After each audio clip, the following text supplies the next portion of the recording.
This presentation is brought to you by Arizona State University's Julianne Wrigley Global Institute of Sustainability and a generous investment by Julianne Wrigley.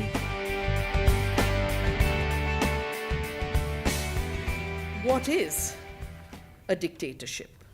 A dictatorship basically is control of an absolute kind. And look at what's happening to our food system. Seed, the first link in the food system, is being controlled like we've never seen before. It was not controlled before. It was shared. We had public universities breeding seed, and they'd share the seed. Farmers shared seed amongst each other. I have learned so much from the peasant cultures of India and the cultures of seed saving and seed sharing. But what we have witnessed so far is just the beginning of this new system. We've had industrial agriculture, we've had the Green Revolution, but this thing called the second Green Revolution, precision agriculture, one agriculture for the entire world, that's what they're talking about. That future vision is a disaster. So can GMOs produce more food? They can't. The technology is not for breeding. The technology is for shooting a gene that doesn't belong to the plant. The yield comes from the original plant. You don't really know what's happening when you shoot a gene. It's not a precise technology. It's a highly inaccurate and imprecise technology. But it brings new risks, which is why we have international law on biosafety. In the US, you don't have such laws, because President Bush came back and implemented a principle which is totally unscientific, a principle of substantial equivalence. If I have a corn that has evolved as a corn and crossed with other corns, and I have a corn with a Bt toxin in it that has taken a gene from a soil organism and is now expressing toxins in this corn, this Bt corn is not the same as the ordinary corn. I mean, we make a difference between chemically farmed and organic crops.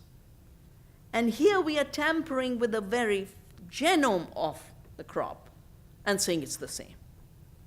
I have called this ontological schizophrenia because when it comes to owning the seed through patents, you say, never existed before. I am the creator, I am the inventor, I am the one who's brought something novel in the world. So give me a patent.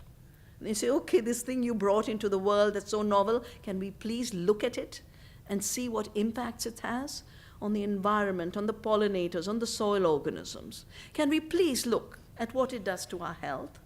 Can we please look at what does it do to farmers' economics? We are told, no, just like nature made it. We don't have to look, we don't have to see, we don't have to find.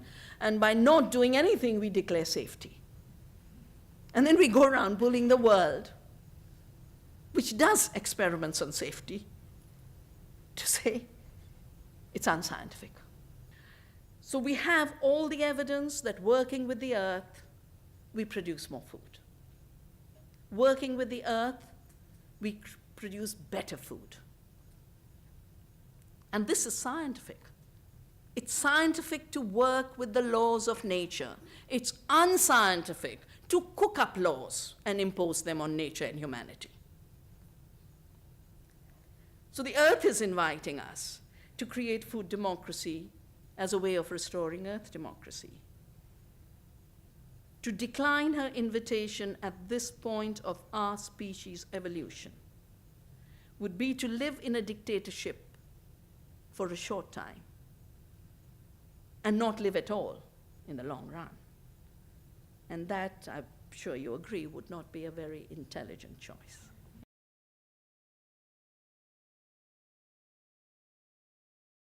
This presentation is brought to you by Arizona State University's Julianne Wrigley Global Institute of Sustainability for educational and non-commercial use only.